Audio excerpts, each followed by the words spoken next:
I'm back, baby! J-Bone here. Before we get into today's show, I want to once again ask a quick favor from you all. If you enjoy the Formula Bone F1 show and want to do your part to help me grow it, you can do so right now in the form of leaving the show a 5-star rating and review on Apple Podcasts and a 5-star rating on Spotify. Ratings and reviews are so important when it comes to helping people find the Formula Bone F1 show, especially right now as people are looking for a Formula One podcast ahead of the 2022 F1 season. And I, J-Bone, want the Formula Bone F1 show to be that podcast that they find. It only takes 1 minute to do both of these combined. Simply go to our podcast page on Apple Podcasts and leave a 5-star rating and helpful review. Then move on over to Spotify and leave a 5-star rating there as well. Thank you so much if you decide to help me out here. Well, let's get into it. This is the Formula Bone F1 show. J-Bone!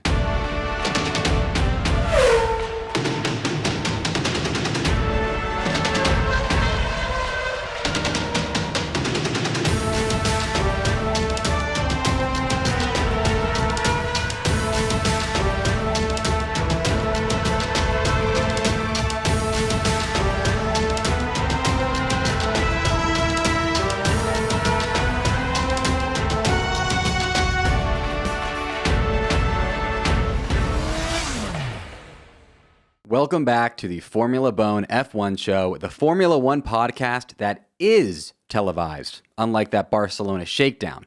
I don't gatekeep over here, okay? You want to watch me? You can watch me on YouTube. Also, actually on Spotify, where I upload my video podcasts. Interesting new feature they added in. You can check me out on Spotify. Look at my nice shining face. I'm Jared Borislow, but you can call me J-Bone. I'm back from vacation and ready to go, baby. Thank you for joining me here, as always. And away we go. Today's first topic, ranking the 2022 Formula One liveries. We finally have all 10 of the team's main car liveries for the 2022 F1 season, and it is time for me, J-Bone, to rank them. This is the be-all, end-all, most correct ranking you'll find anywhere in the world, anywhere in the internet, the metaverse, maybe even interplanetary. This is the best ranking, okay? You're going to have to trust me on this one. J-Bone knows what a good livery is. This ranking, by the way, is purely based on aesthetics, so how cool I think the car's livery is, just the livery itself, okay? I'm not taking into account the car's various component designs, because this is a beauty pageant, not a bodybuilding contest. Pun intended, by the way. Okay. Here's my ranking of the 2022 Formula One liveries. In last place, as always, Haas. It was last place when it had the Russian flag designs on it, and it's still last place without them. Politics aside, I actually prefer the design without the Russian flags because at least it's a change from last year's livery, which originally was like the exact same. They just like moved some stuff around and like rounded some edges. And that was the only change from 2021 to 2022 before they just took off all the Russian memorabilia altogether. Side note, I always thought it was funny that Haas, an American team, the only American team for now, get into that later, I always thought it was funny that Haas could get away with their cars essentially just being Russian flags on wheels. Right? The question is, do they think, we think, anything red, white, and blue is American, even if the colors are organized in such a way that it makes a completely different country's flag? Or is it just the Russians' way of owning Americans by having the only American F1 team have Russian flags plastered all over it until like this past week? Unclear, but either way, Haas, you done bad, kid. You're in last place in J-Bone's 2022 livery ranking. In ninth place, Alpine. I'm sorry, but the whole blue and pink color scheme makes this thing literally look like a gender reveal on wheels. I feel like it should have a horn that says, "It's a boy." And if you don't think it looks like a gender reveal on wheels, which it absolutely does. Surely then, you think it looks like the contents of what a cotton candy salesman at a stadium has on his hand. This car stinks. This livery is just not good. Still better than Haas somehow. Good job, Haas. But apparently, this whole blue and pink monstrosity is part of El Plan. So we'll see how it plays out for Alpine. In 8th place, Red Bull. Minus the obnoxiously, it's a hard word to say sometimes, large Oracle logos. This is pretty much just last year's livery with some minor tweaks. Now, I get the whole if it's not broken, don't fix it mentality and ideology, since one of their drivers did win the World Drivers' Championship in the livery for last year. But come on, like give us some flair. You have such a spotlight on you for being the reigning World Drivers' Champion team, and you give us this. It's just literally you added Oracle on the side. Like, come on. Come on. In 7th place, Mercedes. Can we all just admit to ourselves and the world that the silver arrows are a lot cooler when they are not silver? Okay? The black Mercedes is the most intimidating car on the grid. This move back to silver strikes me as Mercedes being superstitious and trying to do everything they can to bring back their World Drivers' Championship winning ways and being like, well, look at all these World Drivers' Championships we won when we were silver.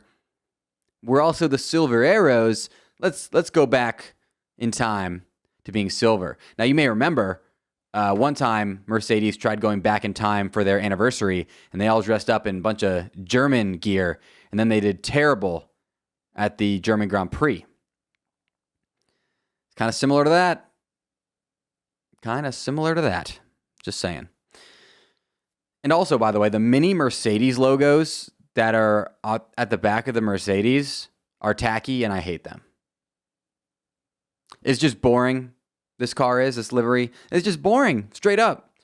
The quote-unquote not barge boards are way cooler looking than the livery, which isn't what you're looking for if you're a livery designer, okay? In 6th place, AlphaTauri. It just looks like one huge ad for AlphaTauri. If you look at this car, the main thing that jumps out at you is AlphaTauri. Why? Because it has 4 separate massive AlphaTauri word blocks plastered all over the car and 2 massive AlphaTauri logos. It's absurd.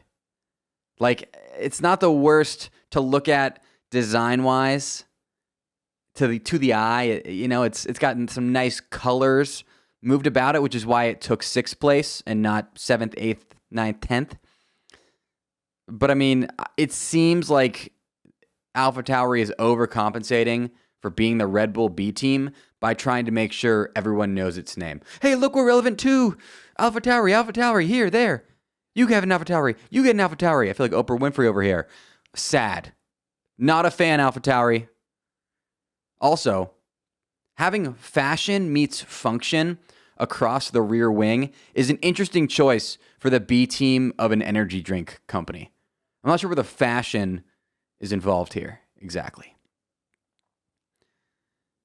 In 5th place, Williams. I dig the different shades of blue and the use of geometric shapes. Plus, the Williams logo on the side is clean and subtle. It's not like the AlphaTauri logo where it's like everywhere on the car. Just a little tiny W kind of up near the top. Not trying to take over the side of the car, letting the design kind of speak for itself. I enjoyed what Williams did here. Okay? It keeps the design from looking too busy. It's just, you look at it and you're like, oh, that's a design. It's not just a dictionary of words everywhere on the side of the car. Also, by the way, Williams' numbers are some of the easiest to read on the entire grid, which got them some bonus points here. This car is not the GOAT car that Gotifi deserves, but it got 5th place, you know? Solid, decent job, Williams, which is a little bit better than you've been doing lately. I would say solid, decent is a step up for you. But Alex Albon, I do like Alex Albon. Excited to watch him this season.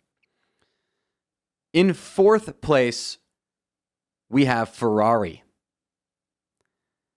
It's classic, the design is, which in this specific case is a good thing. I'm not as much of a fan of the kind of classic, quote-unquote, looks of the Red Bull or the Mercedes, but I do dig the return to the golden age of Ferrari that they're kind of going for here. I dig the return of all the Santander decals, which make me, a newer Formula One fan, feel nostalgia for a Ferrari era that I never even watched. So they did accomplish that. It's kind of nice. The black wings and floor make this thing look intimidating. And they do a good job giving it just a little bit of flair. It's not just all red. It's kind of boring. One color, come on. So I'm happy they added those black accents. It does make it look a little bit intimidating, nice and sleek, and it does change it up a little bit from just being all red. And the decals on this Ferrari, notably the shell ones on the side, pop on those flat side pod walls.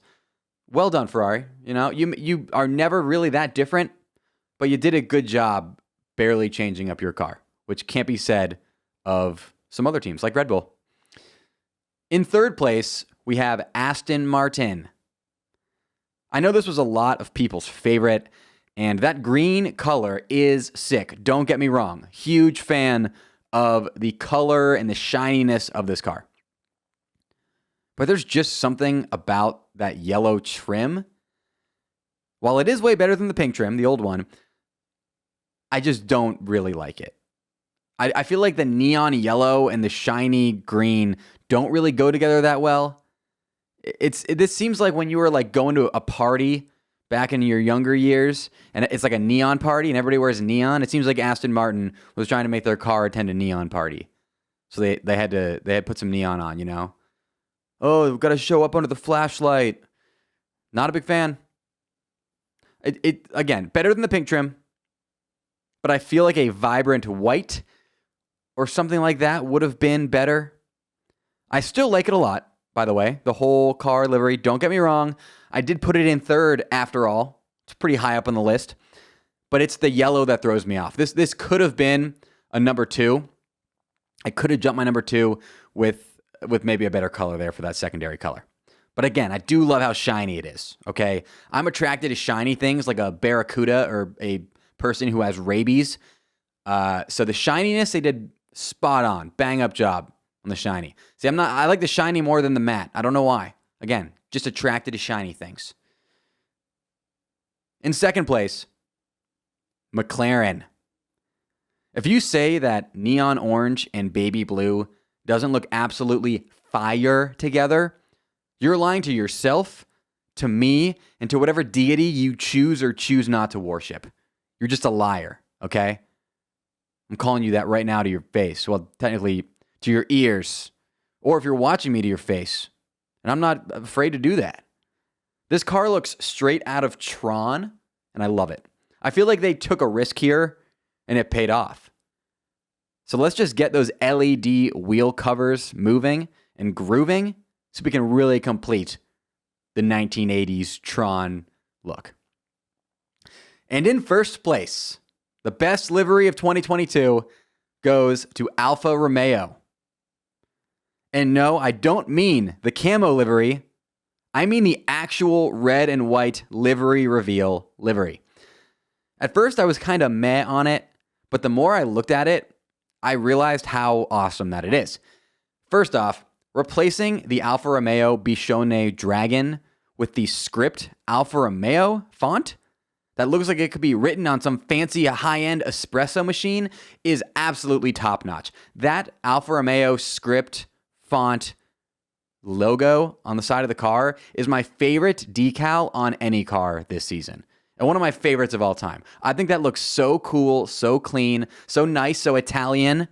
I freaking love it, okay? And the Quadrifoglio, a.k.a. the iconic four-leaf clover for Alfa Romeo's high-performance vehicles that goes on every single car and has gone on every single Alfa Romeo car since they started racing in Formula One. I think it looks clean and is an awesome color pop up there on the fin. And it's like right on the edge where the red meets the white. It just looks nice. And again, the whole car is shiny, baby. Which you know I love shiny. It almost looks like you can suck on this car like it's a candy cane. You know, the red and the white and the shiny. Minty fresh, baby. And finally, the cherry on top. I guess it's on the bottom, actually, because it's the red and white wheel covers. Absolute gas.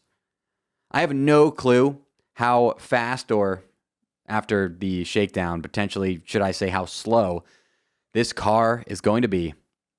But I do know it's going to look dang good out there, however fast it's going.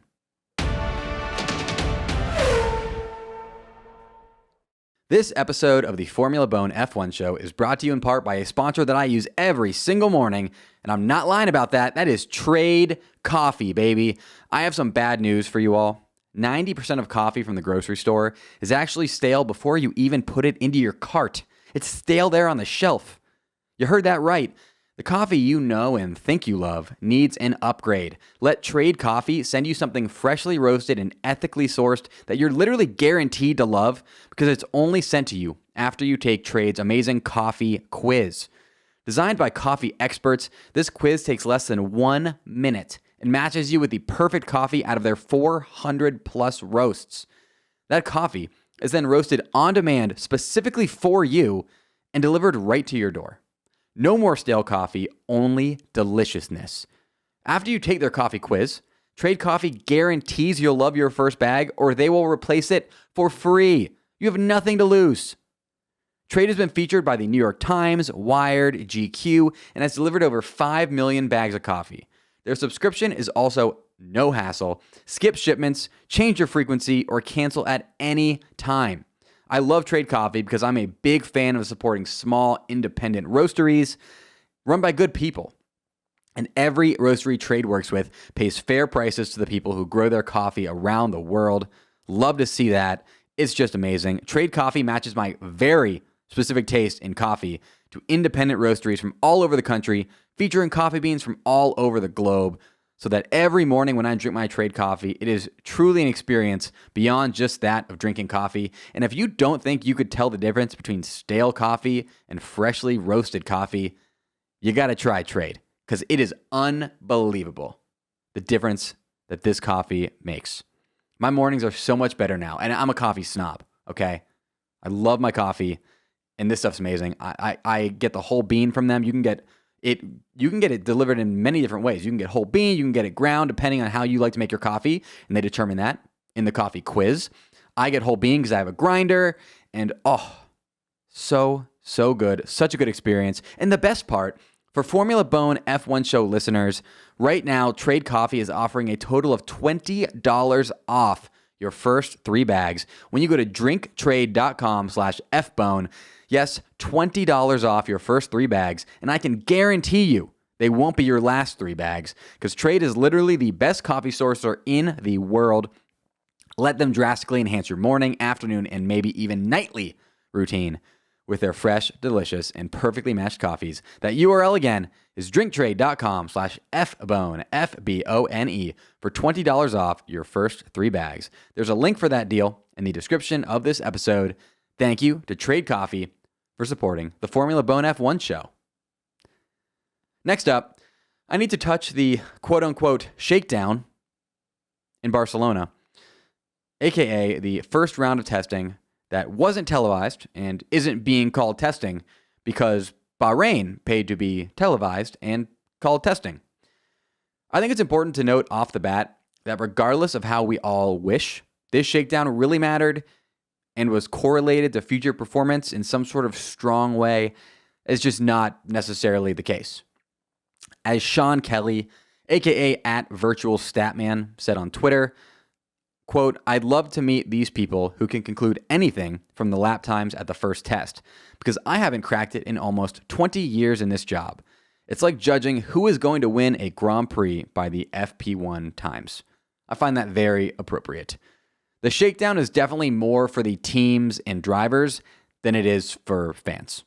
We don't know fuel loads or the specific testing intentions of teams, so lap times don't really mean anything unless, of course, you're a Ferrari fan and need to go through your annual Ferrari's back, this is our year ritual, in which case the shakedown and its lap times is like your Super Bowl. You live for the first testing / shakedown of, before of the preseason, because it's when you get to tell yourself that it's your year. And I support you, by the way, in your endeavors as an irrational sports fan myself. You gotta delude yourself into thinking your team is the best, because remember, there can generally only be one best, and the odds that it's your team are always pretty small.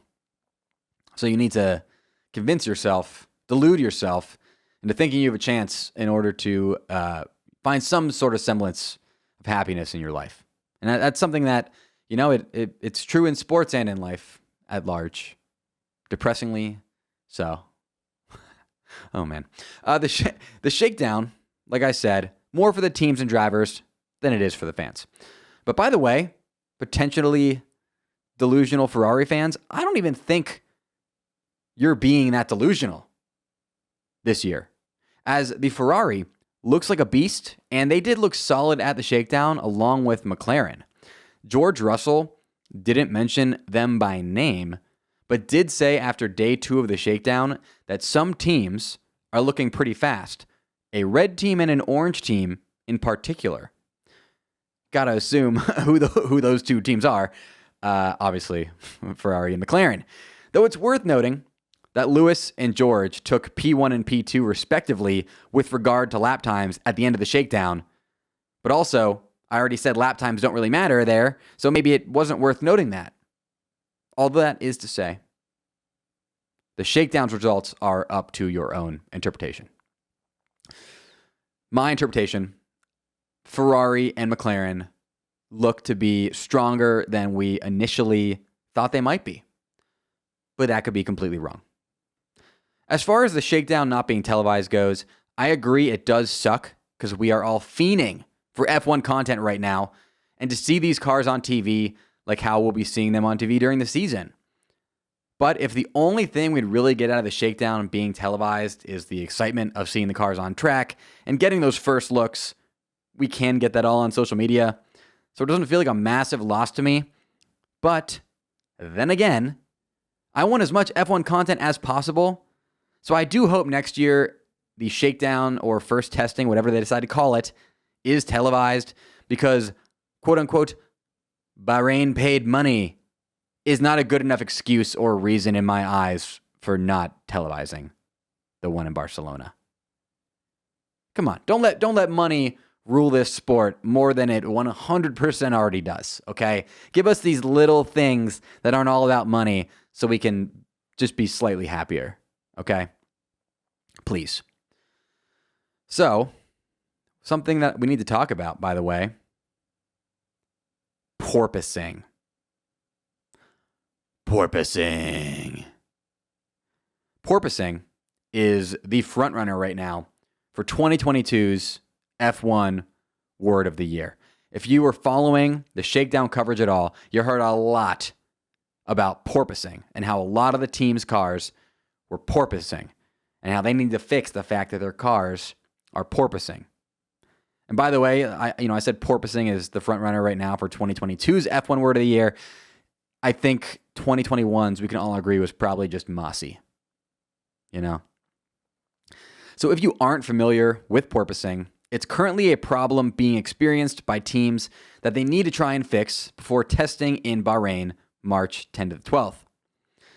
Coined by Mario Andretti in 1979 at Silverstone, porpoising is a relic of the old ground effect days that's seeing a resurgence right now due to the increased emphasis on ground effect that we're seeing with the 2022 cars after the regulation changes. F1 cars have front wings and rear wings that are designed to push the car into the ground and create downforce. In addition, though, the floor of F1 cars is designed to act as a third wing, and arguably the most important one of all. It's designed in such a way to suck the car into the ground as air passes around the car, creating pressure differences in what's called ground effect. However, if too much downforce is achieved beneath the car, the floor gets sucked all the way to the circuit, the road, and it bottoms out, which blocks the flow of air and results in an instantaneous loss of downforce that sends the floor of the car shooting back upwards because it's no longer being sucked down. But being thrown back upwards then results in there being space for airflow for downforce to be created again, which sends the car back down until it hits the ground again, and the cycle can keep repeating all the way down to straight once it starts.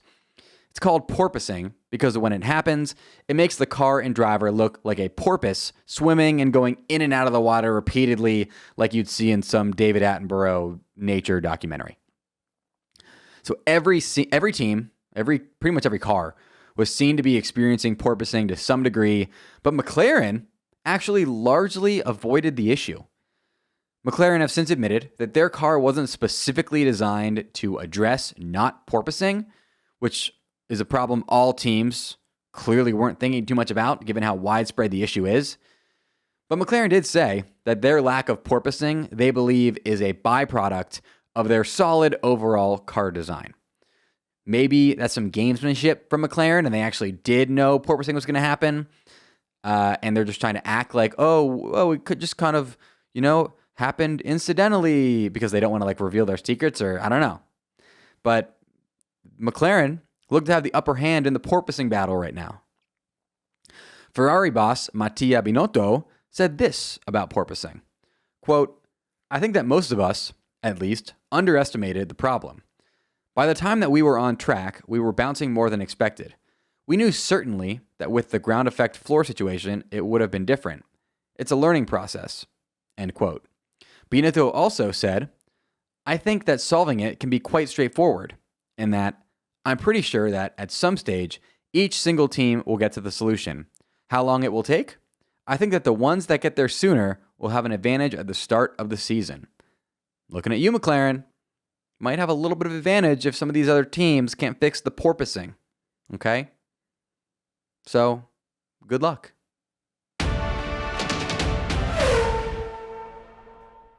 Support for the Formula Bone F1 show is brought to you in part by Manscaped, who is the Max Verstappen of men's below-the-waist grooming, aka the current champion of the world. Manscaping is the art of taming a man's unruly body hair, which spans from the chest pubes down to the ball fro and below. I've said it before, I'll say it again, I used to manscape with the same trimmer I use on my face, which is a big no-no, it's disgusting. Why would anybody do that? I don't know, I was gross. I'm not still gross, because I don't do that anymore, because I use Manscaped, okay? Manscaped is here to solve this issue for all men once and for all. It solved it for me, it's about to solve it for you after I finish this ad read and then you go use my code.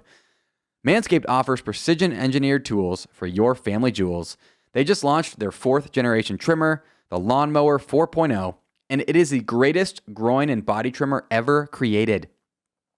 This trimmer is waterproof, and it helps reduce a bunch of manscaping hazards such as nicks, ingrown hairs, and grooming accidents. It also features wireless charging. Fancy. And it comes with 4 guard lengths for just the right trim for you.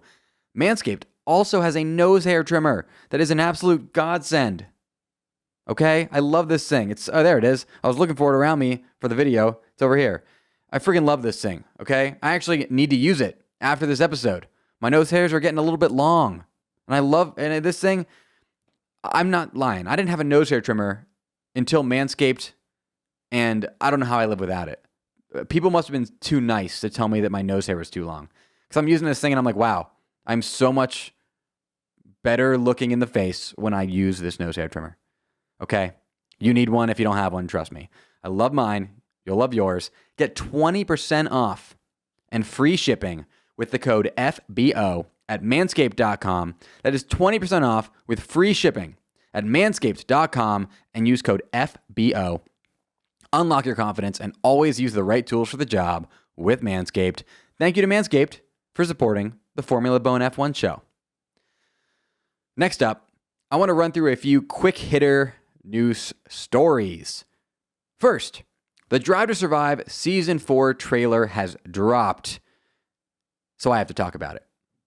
It is only 1 minute, not 13 minutes. That would be like half an episode. It's only 1 minute and 13 seconds long, but it brings the heat. Within the first 10 seconds, we get goofy Danny Ricciardo riding a bike and saying, "Hey, Netflix." We also get angry Toto Wolff, a bunch of ominous gun cocking sounds over awesome shots of all the teams. And of course, the cherry on top for all the freaky foot lovers out there, you get Lando Norris's foot in a hotel slipper for some reason. Interesting thing to put in the first 10 seconds of the trailer, but I digress. In my opinion, the crux of the trailer comes 17 seconds in when Pierre Gasly asks sarcastically, "What are we going to talk about this year?" Which I take as Drive to Survive's producers saying, "We know you know how insane this year was, and we're going to knock your socks off and cover everything that you want us to cover."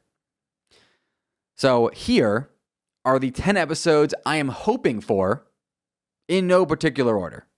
These are the 10 different storylines I pray we get. And knowing Drive to Survive, they might even put out multiple ones that I don't have on here that I wish I had put on here because they're going to be so amazing.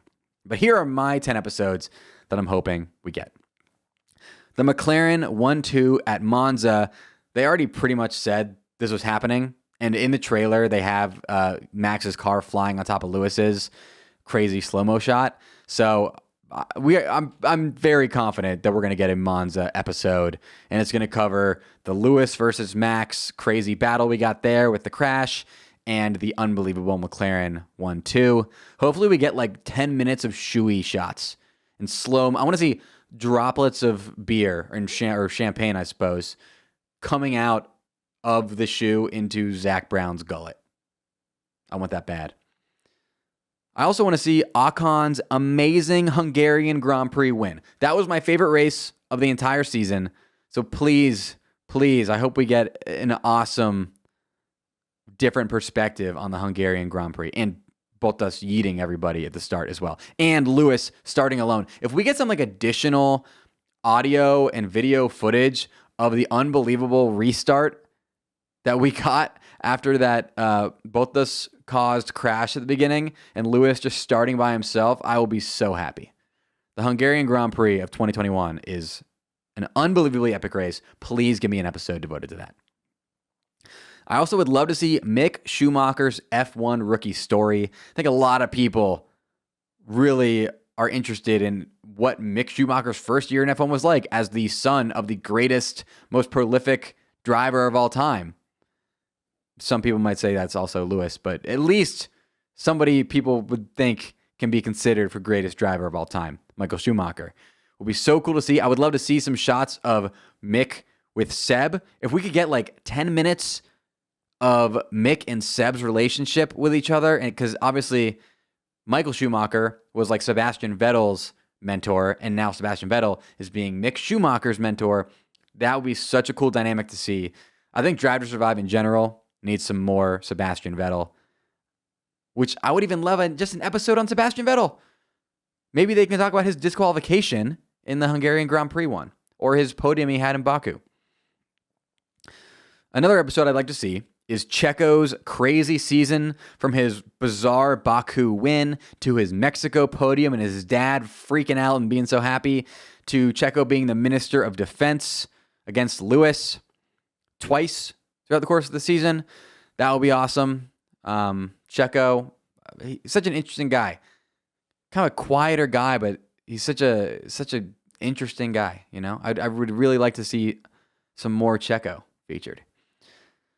The record-setting United States Grand Prix I'm very confident we will get a USGP episode because it was the biggest race of all time in terms of attendance, and also Drive to Survive is very much catering to the North American audience, so to not have a USGP episode would be insane. Hopefully, I make a cameo in that one because I was there, not to brag. I would also love an episode on the Spa fiasco. All the camera lenses are probably going to have water all over them, so it's going to be blurry, okay? But I need that. And I need to see, hopefully they have an onboard of Nikita Mazepin's legendary fastest lap that the streets will never forget. That would be amazing. It's just like a 3.5 minute long onboard of Mazepin. And they like try to make it seem like it's dramatic when really he's just following everybody. I'd also like to see the insanity of the Jeddah race properly displayed in a Drive to Survive episode. The restarts in that, Max's crazy move on the inside on the second restart, that race was insane. Toto smashing his Bose headphones after the quote-unquote brake test that the telemetry did say was a brake test, but I think a lot of people agree Lewis should have passed him before that. Jeddah will be a great episode. Lando's Russian Grand Prix heartbreak. I might have to skip that one if it's an episode, or at least like watch it through my hands crying. Because again, I've never been more emotionally invested in somebody's downfall than I was when Lando was just skidding around out there in Sochi. God, that's depressing. I might cry right now. I also want to see an episode of Lewis's unreal weekend in Brazil with all its Parc Ferme controversy and insane driving where Lewis went last to first. Granted, with the help of Sprint, as I said in a video that did many views and had many, many controversial comments on it. And finally, I mean, Abu Dhabi in all its controversial glory.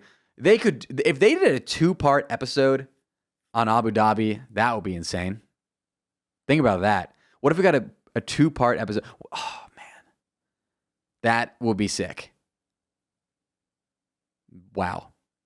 That episode on Abu Dhabi is gonna be just, I can't even fathom. What access do you think they have? Like, can we get like a camera on Michael Masi making the decisions and stuff? Can we get some more audio, unearthed video? Like, what are we gonna get from this Abu Dhabi episode? Obviously, it's only gonna be what the FIA was okay to let them use. But man, that's gonna be, for me, the most anxiously awaited episode of any TV show in my lifetime. Because, again, the Abu Dhabi Grand Prix and all its controversy might be, like, for all of us, our greatest F1 moment in our lifetime. And I hope it gets one-upped. But, and I mean greatest in terms of, like, legendary, right? Like, controversial, action-packed, thrilling, sad for Lewis if you think he got screwed over, happy for Max if you think he deserved it all season and had some bad breaks. Like, there's so much emotion tied to the Abu Dhabi Grand Prix that is going to come out when people watch that episode. And F1 Twitter is going to be popping. So those are my 10 episodes that I want. Drive to Survive is back on Netflix March 11th, and I, for one, cannot wait. Side note, I need to figure out how I'm going to be covering it.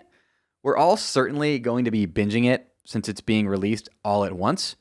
So I'm thinking I'll just devote one entire podcast episode to breaking down the full season episode by episode.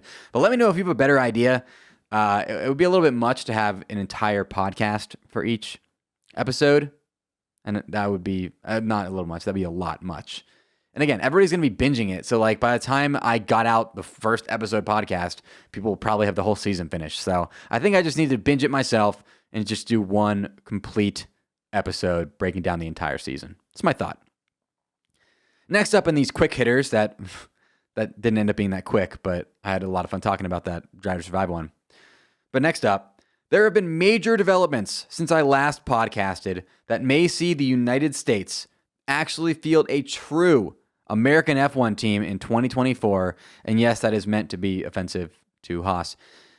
Andretti Autosport, owned by Michael Andretti, the son of F1 legend and porpoising term creator Mario Andretti, is in very advanced talks with F1 and the FIA to add a new team to the grid starting in 2024 that would increase the grid size to include 22 cars up from 20.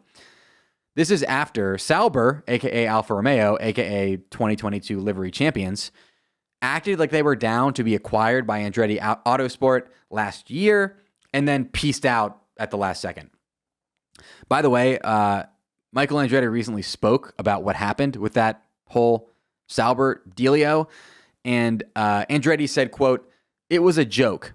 We were ready. It was done.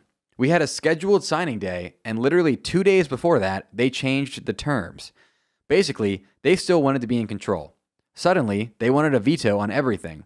It was horrible. We wasted so much time. If we hadn't done that, we would have been a lot further on everything else." End quote. Not a good look for Sauber and Alfa Romeo. The Andrettis are obviously very pissed at Sauber for wasting their time. Maybe they could have already had a Formula One team for 2024 if they didn't waste all that time dealing with Sauber. But the Andrettis, very pissed, and they actually made a little dig at Sauber recently. Mario Andretti said, quote, "When it was almost done, you know the deal with Sauber. He, Colton Herta, spent a week in their wind tunnel. Third day, he was faster than Raikkonen and Giovinazzi had been in the simulator." Sheesh. Michael Andretti has stated that he's 100% in and ready to go, but that a decision must be made by the FIA sometime this month so he can start preparing for the 2024 season if need be. And the reason I brought up Colton Herta in that quote is because Michael Andretti is all but pretty much confirmed that if he is awarded a team, he would put IndyCar prodigy Colton Herta, who is an American, on the grid, meaning us American F1 fans would get the full-time American driver we all desperately crave. Colton Herta in F1 would be crazy. He's like 21 years old, super marketable, potential superstar in the racing world, already considered a prodigy. Man, Colton Herta could have one of the most insane glow-ups of an athlete that you will ever see in the next 5 years. He could go from being, a solid futured IndyCar driver to being one of the best drivers in the world and on the national stage and one of the most famous athletes on earth in like 5 years within that time. Even shorter, could be in 2 years. Who knows? Colton Herta, man, if you're a sports card investor, might be a guy to invest in, because the glow up there is literally, the possibilities are endless for that man. So stay tuned on this whole Andretti Autosport situation. I will be updating y'all on this massive story as developments happen. This episode of the Formula Bowen F1 show is brought to you in part by a sponsor that I love and I'm super excited to have supporting the podcast. I'm actually wearing their product on my face right now if you're watching. Felix Gray Glasses. The good folks at Felix Gray create effective, research-backed products to improve humans' relationships with technology. It all started 5 years ago when Felix Gray set out to create eyewear that would make it easier and more comfortable for humans to stare at screens. Why? Because whether you like it or not, we all live in a digital world now, and that means we are forced to look at screens, and more screens all day, every day. And the thing about all these screens is that they are wreaking havoc on our eyeballs and brains and causing things like eye strain, headaches, and blurry vision. The blue light emitted from these screens is the culprit, and Felix Gray's clear blue light lenses filter 15 times more blue light than other clear lenses. 9 out of 10 customers experience relief from eye strain, headaches, and or blurry vision with Felix Gray Glasses. And Felix Gray Glasses don't just do a great job protecting your eyes and brain from the evil of screens, they're also incredibly high quality and built to last. Their frames are lightweight and durable organic acetate and are hand finished in Italy. These are the kind of glasses, when you hold them in your hand, you're like, ooh, these aren't like gas station glasses. These are like fancy. Like, these are well constructed. They're nice and they have a great weight to them and nice, like, they just feel nice in the hand. And the lenses, by the way, are double-sided, anti-reflective, scratch-resistant, and have the blue light filtration infused within the lens itself. Felix Gray's lame competitors, rather than infusing their filtration into the lens, often just put a blue light filtering sticker on top of some crappy clear lenses, which obviously peels off and cracks, and is something you can and should and will avoid entirely by shopping Felix Gray. If you're wondering, what I'm wearing currently is the Kepler frame with the clear lens. I also have the Kepler in the sunglasses because not only does Felix Gray have clear blue light lenses, they also have sunglasses and they also have amber blue light glasses.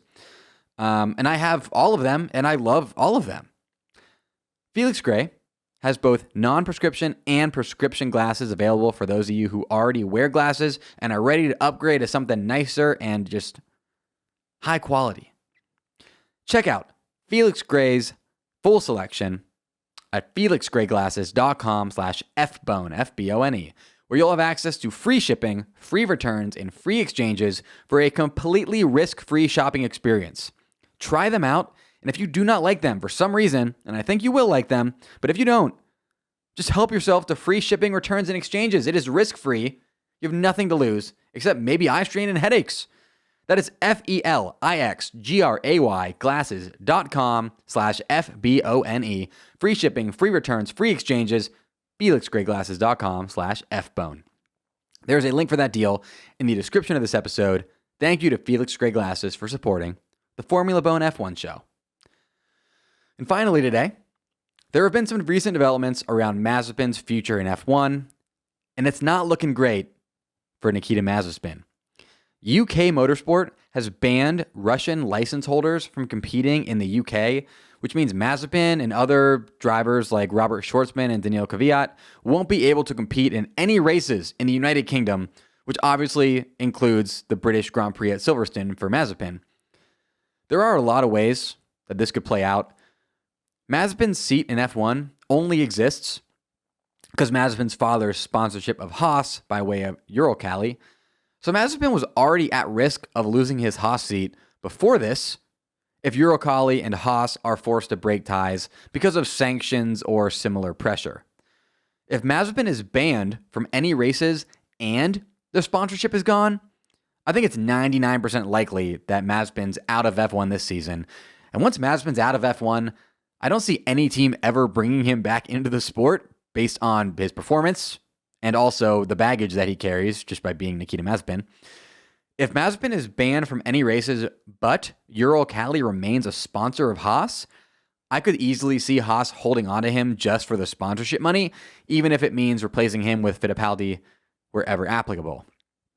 But if more countries ban Russian licenses and Mazepin isn't allowed to race very much because of that, I can also see Eurocali canceling the sponsorship on their end, even if they're allowed to be a sponsor, which would then mean Mazepin would almost certainly lose his seat.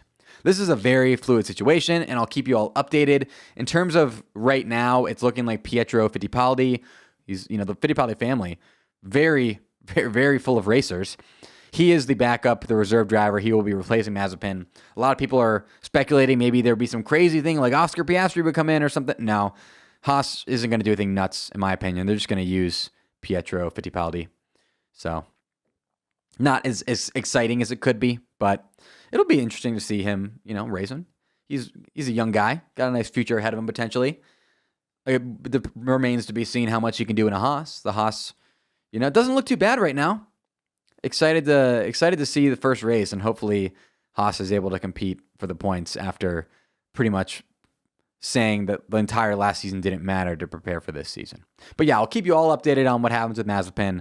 Don't you worry. You can get more frequent updates on the podcast on my social media at Formula Bone everywhere, at Formula Bone on Twitter. I tweet there pretty much every day, do a lot of updates, do a lot of memes, a lot of just daily updates. So if you want my daily updates on Formula One news as it happens, and for pretty much everything else I do, Twitter at Formula Bone. Thank you so much for joining me for another F1 episode of the Formula Bone F1 show. I wanted to add in a new shoutouts section here. Okay? DM me if you want a shout out. Shout out Tanner Spillane. Thanks for the support. Shout out Brett Lee for the F1 trading card hookup and the dog help, #Year of the Dog. Shout out race engineer Ryan, who does my Twitch streams with me and helps me out with a ton of stuff for Formula Bone. And shout out everyone in the Formula Bone Discord, which you can join via the link in the description of this episode. DM me on Twitter or Instagram if you want to be featured in a shout out. Before I get going, I'd like to run you through the links that I've placed in the description of this episode. You can help support the Formula Bone F1 show financially by buying Formula Bone merch at bolenmedia.com/shop. You can also support the show financially in an even greater capacity by supporting today's sponsors. Shop Trade Coffee at drinktrade.com/fbone for $20 off your first 3 bags of ethically sourced, perfectly matched coffee.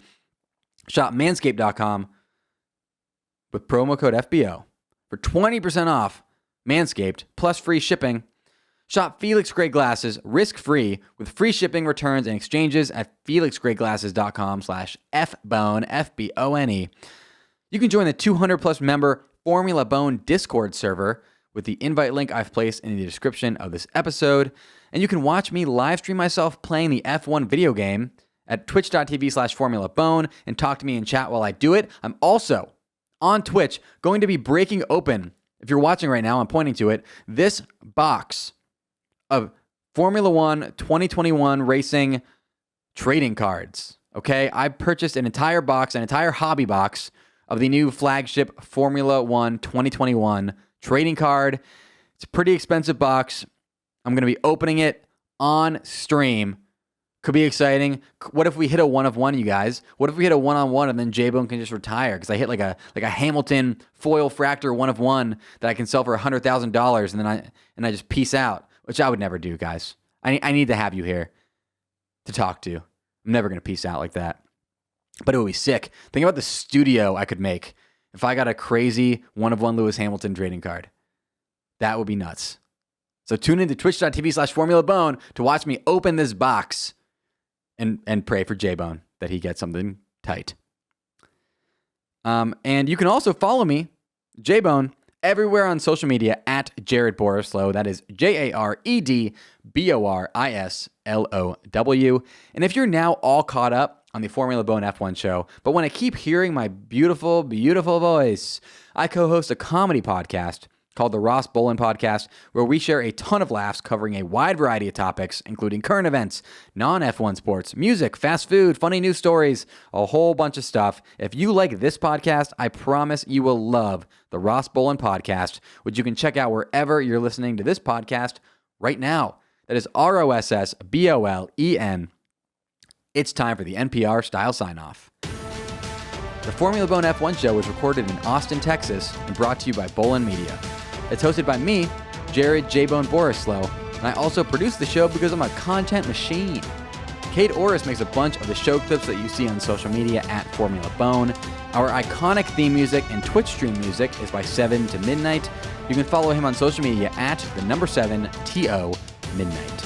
You can follow the show on social media by following at Formula Bone everywhere. You can watch the show on YouTube by searching Formula Bone, and you can help the show gain new listeners by rating and reviewing the Formula Bone F1 show on Apple Podcasts and by rating it on Spotify. Until next time, J-Bone!